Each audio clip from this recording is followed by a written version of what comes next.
5 ಗ್ಯಾರಂಟಿಯನ್ನ ನಿಮಗೆ ಕೊಡ್ಲಿಕ್ಕೆ 51,000 ಕೋಟಿ ಖರ್ಚು ಮಾಡ್ತಾರೆ ವರ್ಷಕ್ಕೆ. ಆ 51,000 ಕೋಟಿ ನಿಮಗೆ ಕೊಡೋದಿಕ್ಕೆ ಈ 5 ಕಾರ್ಯಕ್ರಮ ಇದೆಯಲ್ಲ, ಪುಕ್ಕಟ್ಟೆ ಕರೆಂಟು ಅಂತಾರೆ, 3 ಬಲ್ಬ್ 4 ಬಲ್ಬ್ ಇರ್ತಕ್ಕಂಥ ಯಾವ್ದೋ ಹಳ್ಳಿ ಮನೆ ಒಳಗೆ 2,000 ರೂಪಾಯಿ ಬಿಲ್ ಬರ್ತವೆ ಹಲವಾರು ಕಡೆ. ನನಗೆ ತಂದು ತೋರ್ಸವ್ರೆ, ಅಣ್ಣ 3 ಬಲ್ಬ್ ಹಾಕೊಂಡಿದೀವಿ ಮನೆಗೆ 2,000 ರೂಪಾಯಿ ಬಿಲ್ ಕಳಿಸವ್ರೆ, ನಾವು ಎಲ್ಲಿ ಕಟ್ಟೋದು ಅಂತಾರೆ ಹಳ್ಳಿಯ ನಮ್ಮ ಕೆಲವು ಮನೆಗಳಲ್ಲಿ. ಇದೆಲ್ಲ ಒಂದು ಭಾಗ. ಇನ್ನ ಬಸ್ ಫ್ರೀ ಪಾಸು, ಇದು ಗೃಹಲಕ್ಷ್ಮಿ, ಅದೆಂತದೋ ಇವನಿದೆ, ಅದು ಎಷ್ಟು ನಮ್ಮ ಹುಡುಗರು ದುಡ್ಡು ಬಂದೈತೆ ಗೊತ್ತಿಲ್ಲ. ಅದು ಅವ್ರು ಹೇಳ್ತಾರೆ, ನಾವು ಕೇಳಬೇಕಷ್ಟೇ ಬಂದು ಅಂತ. ಇಂಥ ಒಂದು ಯೋಜನೆಗೆ 51,000 ಕೋಟಿ ಖರ್ಚು ಮಾಡ್ತಿದ್ದೀವಿ ಅಂತ ಹೇಳ್ತಾರೆ. ಈಗ ಅದಕ್ಕೆ ಅಡ್ವರ್ಟೈಸ್ಮೆಂಟು ಪ್ರತಿ ವರ್ಷ ಕಳೆದ 3 ವರ್ಷದಲ್ಲಿ ಪ್ರತಿ ವರ್ಷ ಕನಿಷ್ಠ 150ರಿಂದ 200 ಕೋಟಿ ಪೇಪರ್ ಅಡ್ವರ್ಟೈಸ್ಮೆಂಟ್ ಕೊಟ್ಕೊಂಡವ್ರೆ ಸರ್ಕಾರದಿಂದ. ಆ ಅಡ್ವರ್ಟೈಸ್ಮೆಂಟ್ ಕೊಡೋ ದುಡ್ಡು ನಿಮ್ಮ ದುಡ್ಡೇ, ಅವರೇನು ಕೈ ಬೆವರು ಸುರು ಸಂಪಾದನೆ ಮಾಡಿದ ದುಡ್ಡಲ್ಲ. 51,000 ಕೋಟಿ ನಿಮಗೆ ಕೊಡೋದಿಕ್ಕೆ ಸಾಲ ಎಷ್ಟು ಮಾಡ್ತಾವ್ರೆ ವರ್ಷಕ್ಕೆ ಯೋಚನೆ ಮಾಡಿದ್ರಿ. 1.25 ಲಕ್ಷ ಕೋಟಿ ಪ್ರತಿ ವರ್ಷ ಸಾಲ ನಿಮ್ ತಲೆ ಮೇಲೆ ಏರಿಸ್ತಾವ್ರೆ. ಇದನ್ನ ನನ್ನ ತಾಯಂದ್ರೆ ಅರ್ಥ ಮಾಡ್ಕೊಳ್ಳಿ. 2,000 ರೂಪಾಯಿ ಕೊಟ್ಬಿಟ್ರು ಅಂತೇಳಿ ಅಯ್ಯೋ ಪರವಾಗಿಲ್ಲಪ್ಪ ನಮ್ ಗೃಹಲಕ್ಷ್ಮಿ 2,000 ಬಂತು ಅಂತ ನೀವು ಖುಷಿ ಪಟ್ರೆ ಮುಂದೆ ಈ ರಾಜ್ಯ ಬರ್ಬಾದ್ ಆಯ್ತದಲ್ಲ. ನಾನು ಬರ್ಬಾದ್ ಆಗುತ್ತೆ ಅಂತಲೂ ಹೇಳಲ್ಲ. ಕಾರಣ ನಮ್ಮ ರಾಜ್ಯದ ಖಜಾನೆ ಎಂದೂ ದರಿದ್ರ ಬರಲಿಲ್ಲ, ಎಂದೂ ಖಾಲಿಯಾಗಿಲ್ಲ. ಸಂಪತ್ತು ಭರಿತವಾದಂತ ರಾಜ್ಯ ಇದು ಈ ದೇಶದಲ್ಲಿ. ಈ ನಾಡಿನ ಜನತೆ ನೀವೇನು ಸಂಪಾದನೆ ಮಾಡ್ತೀರಿ, ಸರ್ಕಾರದ ಖಜಾನೆಯನ್ನ ತುಂಬಿಸ್ತಕ್ಕಂಥದ್ರಲ್ಲಿ ನಿಮ್ಮ ಶ್ರಮ ಏನಿದೆ, ನೀವು ನಿಮ್ಮ ಶ್ರಮದಲ್ಲಿ ಬರ್ತಕ್ಕಂಥ ಹಣ. ಇವತ್ತು ನೋಡಿ, ಈ ಒಂದು 51,000 ಕೋಟಿ ದುಡ್ಡು ಖರ್ಚು ಮಾಡಬೇಕು 5 ಕಾರ್ಯಕ್ರಮಕ್ಕೆ ಅಂತ ಹೇಳಿ. ಈಗ ಮೊನ್ನೆ ಒಂದು 700 ಹೊಸ ಮದ್ಯ ಇದು ಶಾಪ್ಗಳು ಮಾಡಕ್ಕೆ ಎಂತ ಲೈಸೆನ್ಸ್, ಅದು CL7 700 ಪರ್ಮಿಷನ್ ಕೊಡ್ತೀವಿ ಅಂತೇಳಿ ಪ್ರಾರಂಭ ಆಯ್ತು.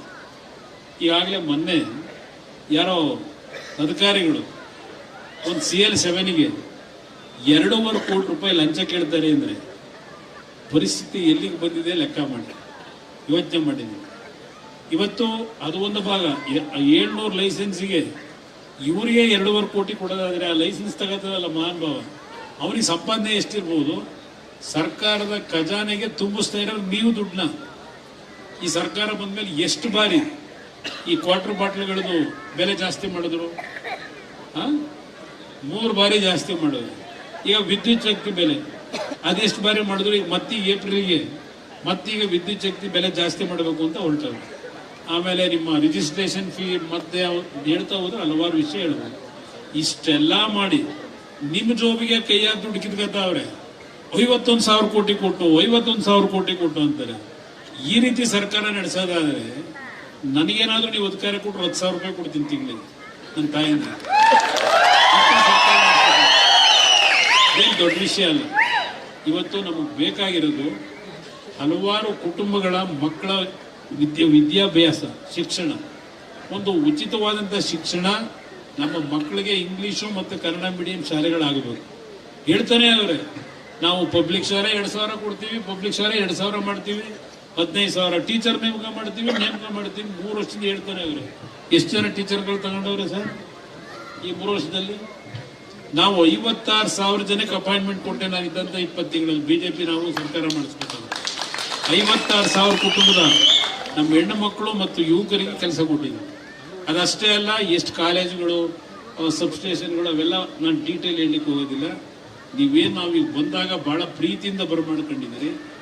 ನನಗಿರ್ತಕ್ಕಂಥದ್ದು ಈ ನಾಡಿನ ಪ್ರತಿ ಕುಟುಂಬ ನೆಮ್ಮದಿಯಿಂದ ಬದುಕಬೇಕು. ನೀವು ಸಾಲಗಾರರಾಗಬಾರ್ದು. ನಾನು 2 ಬಾರಿ ರೈತರ ಸಾಲ ಮನ್ನಾ ಮಾಡಿದಾಗಲೂ 2 ಬಾರಿ ಮುಖ್ಯಮಂತ್ರಿ ಆದಾಗಲೂ ನಾನು ಮಾಡಿದಂಥ ಸಾಲ ಎಷ್ಟು ನನ್ನ ಕಾರ್ಯಕ್ರಮಗಳನ್ನ ಕೊಡ್ಲಿಕ್ಕೆ ನಿಮಗೆ. ಇವರು ಎಷ್ಟೆಷ್ಟು ಮಾಡವ್ರೆ ಅನ್ನೋ ತೆಗೀರಿ ಪ್ರತಿ ವರ್ಷ. ನಾನು ರೈತರ ಮೇಲೆ, ಜನಗಳ ಮೇಲೆ, ಈ ರಾಜ್ಯದ 6.5 ಕೋಟಿ ಜನಗಳ ಮೇಲೆ ಯಾವುದೇ ರೀತಿಯ ಹೆಚ್ಚಿನ ತೆರಿಗೆನೂ ಹಾಕಲಿಲ್ಲ, ಸಾಲದ ಹೊರೆನೂ ನಿಮ್ಮ ಮೇಲೆ ಹೊರಿಸಿಲ್ಲ ಹೆಚ್ಚು.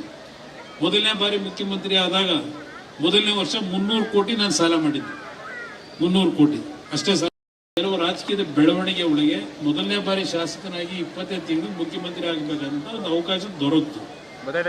ಯಾವ ರೀತಿ ಕೆಲಸ ಮಾಡಿದ್ದೇನೆ, ಸರ್ಕಾರ ಯಾಕೆ ನಡಿಬೇಕು ಅನ್ನೋದನ್ನ ತೋರಿಸಿದ್ದೇನೆ. ಒಂದು ಬಾರಿ ನನಗೆ ಅವಕಾಶ ಕೊಡಿ. ಎಂತೆಂಥವ್ರನ್ನೋ ಮಾಡಿದ್ದೀನಿ. ನಾನು ನಿಮ್ಮ ಕೈ ಜೋಡಿಸಿ ಮನವಿ ಮಾಡ್ತೀನಿ. ಬಿಜೆಪಿ ಮತ್ತು JDSನ ಮೈತ್ರಿ ಏನಿದೆ, ನೀವು ಮನಸ್ಸು ಮಾಡಿದ್ರೆ ಈ ಬಾರಿ ಬಿಜೆಪಿ ಮತ್ತು ಮೈತ್ರಿಯಿಂದ 180ರಿಂದ 200 ವಿಧಾನಸಭಾ ಕ್ಷೇತ್ರ ನಾವು ಗೆಲ್ತೀವಿ ಈ ಬಾರಿ. ಪಕ್ಕದ ಬಿಹಾರದಲ್ಲಿ ನೋಡಿದ್ರಿ, ಉತ್ತರ ಇಂಡಿಯಾದಲ್ಲಿ 243 ಸ್ಥಾನದಲ್ಲಿ 207 ಸ್ಥಾನ ಗೆದ್ರಲ್ಲಿ. ಈ ಮೊನ್ನೆ ನಡೆದ ಚುನಾವಣೆಯಲ್ಲಿ ಕಾಂಗ್ರೆಸ್ 6 ಸ್ಥಾನ ಗೆದ್ದವರು. ಎಲ್ಲಿದೆ JDS, ಎಲ್ಲಿದೆ ಬಿಜೆಪಿ ಅಂತಾರೆ. ಇನ್ನೊಂದು 3-4 ವರ್ಷದಲ್ಲಿ ಕಾಂಗ್ರೆಸ್ ಭವಿಷ್ಯ ಸಂಪೂರ್ಣ ಈ ದೇಶದಲ್ಲೇ ಇರೋದಿಲ್ವೇನೋ ಅಂತಕ್ಕಂಥ ನನ್ನ ಅಭಿಪ್ರಾಯ. ಆ ಹಿನ್ನೆಲೆಯಲ್ಲಿ ನಾನು ಹಲವಾರು ವಿಷಯಗಳನ್ನ ನಿಮ್ಮ ಮುಂದೆ ಪ್ರಸ್ತಾಪ ಮಾಡಬಹುದು. ನಿಮ್ಮ ಪ್ರೀತಿ ಏನಿದೆ ಹೃದಯದಲ್ಲಿ ಇಟ್ಕೊಂಡಿದ್ದೀರಿ. ದೇವೇಗೌಡ ಅದಂತೂ ಗೌಡ್ರ ಗೌಡ ದೇವೇಗೌಡ ಅಂತ ನಮ್ಮ ಹುಡುಗರು ಕೆಲವು ಸ್ನೇಹಿತರುಗಳು ಕೂಕೊಂಡ್ಬಂದಿದ್ರು. ಇದೆಲ್ಲ ನೋಡ್ತಾ ಇದ್ದೀರಿ. ಒಂದು ನೀವು ಚುನಾವಣೆ ಟೈಮಲ್ಲಿ ನಮ್ಮ ಹೆಣ್ಣು ಮಕ್ಕಳಿಗೆ ನಾನು ಕೈ ಜೋಡಿಸಿ ಮನವಿ ಮಾಡ್ತೀನಿ, 2000ಕ್ಕೆ ಮರಳಾಗಬೇಡಿ. ರಾಜ್ಯ ಹಾಳು ಮಾಡ್ತಾರೆ. ನಿಮ್ಮ ಬದುಕು ನೀವು ಕೈ ಹಿಂಗೆ ನೀಡಬೇಡಿ. ಒಂದು ಅವಕಾಶ ಕೊಡಿ ನಮಗೆ. ಮೈತ್ರಿ ಸರ್ಕಾರ ನಾವು ಮಾಡಬೇಕು ಅಂತ ಹೊರಟಿದ್ದೇವೆ. ಒಂದು ಅವಕಾಶ, 5 ವರ್ಷದ ಸರ್ಕಾರ. ಯಾಕೆಂದ್ರೆ ನಾನು ಎಷ್ಟು ವರ್ಷ ಬದುಕ್ತೀನಿ ನನಗೆ ಗೊತ್ತಿಲ್ಲ. ನನ್ನ ಆಯುಷ್ ಭಗವಂತ ಎಷ್ಟು ಕೊಟ್ಟಿದ್ದಾನೆ ನನಗೆ ಗೊತ್ತಿಲ್ಲ. 5 ಬಾರಿ ಸಾವಿನ ಹಂಚಿಗೋಗಿ ಬಂದಿರತಕ್ಕಂಥವ್ರು ನಾನು. 3 ಬಾರಿ ಹೃದಯದ ಒಂದು ವಾಲ್ವ್ ರಿಪ್ಲೇಸ್ಮೆಂಟ್ ಮಾಡಿಸ್ಕೊಂಡಿದ್ದೇನೆ. ಇನ್ನೊಂದು ಬಾರಿ ಯಾವ ಒಂದು ಬ್ರೈನ್ ಮೇಲೆ ಎಫೆಕ್ಟ್ ಆದಂಥದ್ದು ಇರ್ಬೋದು. ಇದು ಎಲ್ಲದರಿಂದ ನನಗೆ ಜೀವ ಕೊಟ್ಟಿರ್ತಕ್ಕಂಥದ್ದು ಈ ತಾಯಿ ಮಾರಮ್ಮ ದೇವಿ ಅಂತ ದೇವರೇನಿದೆ, ಇಂಥ ದೇವರಿಂದ ಬರುತ್ತಿದ್ದೆ. ನಾನು ಅದಕ್ಕೋಸ್ಕರನೇ ಇವತ್ತು ನಾನು ಪ್ರತಿಯೊಂದು ಕಡೆ ಇಡ್ತಾ ಇರ್ತಕ್ಕಂಥದ್ದು. ನನ್ನ ಆಯುಷ್ ಎಷ್ಟು ದಿವಸ ಇದೆಯೋ ಗೊತ್ತಿಲ್ಲ. ಆದರೆ ನನಗೆ 5 ವರ್ಷದ ಸರ್ಕಾರವನ್ನ ನೀವು ಕೊಟ್ಟರೆ ಈ ರಾಜ್ಯದಲ್ಲಿ, ಅದು ಕುಮಾರಸ್ವಾಮಿದು JDS ಬಿಜೆಪಿ ಸರ್ಕಾರ ಅಲ್ಲ, ಈ ನಾಡಿನ 6.5 ಕೋಟಿ ಜನತೆಯ ಸರ್ಕಾರ ಇದೆ. ಅಂತ ಸರ್ಕಾರ ರಾಮರಾಜ್ಯ ಅಂತಕ್ಕಂಥ ಹೇಳ್ತೀರಿ. ಅದನ್ನ ಈ ರಾಜ್ಯದಲ್ಲಿ ನಾವು ಕಾಣಬೇಕು ಅಂದ್ರೆ ಒಂದು ಬಾರಿ ನನ್ನ ಪರೀಕ್ಷೆ ಮಾಡಿ. ಆ ದೇವರ ಸನ್ನಿಧಾನ ಪೂಜೆ ಮಾಡಿ ಬಂದಿದ್ದೇನೆ. ಒಂದು ಬಾರಿ ಪರೀಕ್ಷೆ ಮಾಡಿ ನಾನು ಏನು ಕೆಲಸ ಮಾಡಬಲ್ಲೆ ಅನ್ನೋದನ್ನು. ನನಗೇನು ಹಣದ ಅವಶ್ಯಕತೆ ಇಲ್ಲ. ನಾನು ಹಣ ಸಂಪಾದನೆ ಮಾಡಿಲ್ಲ. ನಾನು ಸಂಪಾದನೆ ಮಾಡಿದ್ದು ನಿಮ್ಮಂಥ ಹಳ್ಳಿಯ ನನ್ನ ತಂದೆ ತಾಯಿದಿರಿದ್ದೀರಿ. ಅತ್ಯಂತ ಹೃದಯ ವೈಶಾಲ್ಯತೆ ಇಟ್ಕೊಂಡು ಇವತ್ತು ಮುಗ್ಧವಾದಂಥ ಬದುಕನ್ನು ನಡೆಸ್ತಾ ಇರತಕ್ಕಂಥವ್ರು ನೀವು, ನಮ್ಮ ಹಳ್ಳಿಯ ಜನ. ನಿಮ್ಮ ಪ್ರೀತಿ ವಿಶ್ವಾಸದಲ್ಲಿ ಇಲ್ಲಿವರೆಗೆ ಬದುಕಿದ್ದೇವೆ. ನಿಮ್ಮ ಒಂದು ಬದುಕನ್ನು ಸರಿಪಡಿಸಬೇಕು ಅನ್ನೋದೇ ನಮ್ಮ ಮೂಲ ಉದ್ದೇಶ. ಆ ದೃಷ್ಟಿಯಿಂದ ಇವತ್ತು ನನ್ನ ಆರೋಗ್ಯದ ಪರಿಸ್ಥಿತಿಗಳು ಇನ್ನೂ ಚೆನ್ನಾಗಿಲ್ಲ. ನನಗೆ ಡಾಕ್ಟರ್ಗಳು ಇನ್ನೂ ಸ್ವಲ್ಪ ದಿವಸ ನೀವು ಓಡಾಡ್ತಕ್ಕಂಥದ್ದು ನಿಲ್ಲಿಸಬೇಕು ಅಂತಾರೆ. ಆದ್ರೆ ಮನಸ್ಸು ತಡೆಯಲ್ಲ. ಇವತ್ತು ಬೆಳಗ್ಗೆ 9 ಗಂಟೆಗೆ ಹೊರಟವನು ಮಂಡ್ಯ ಜಿಲ್ಲೆಯ ಪ್ರವಾಸ ಮುಗಿಸಿ ಇಲ್ಲಿ ಬರಬೇಕಾದ ಕಾರಣ ನನ್ನ ಆರೋಗ್ಯಕ್ಕಿಂತ ನಿಮ್ಮ ಪ್ರೀತಿ ಇದೆಯಲ್ಲ, ಅದು ನಾನು ಬೆಲೆ ಕಟ್ಟಕ್ಕಾಗಲ್ಲ. ಆ ಹಿನ್ನೆಲೆಯಲ್ಲಿ ಇವತ್ತು ಸುರೇಶ್ ಗೌಡರು ನಿಂಗಪ್ಪನರ ಒಂದು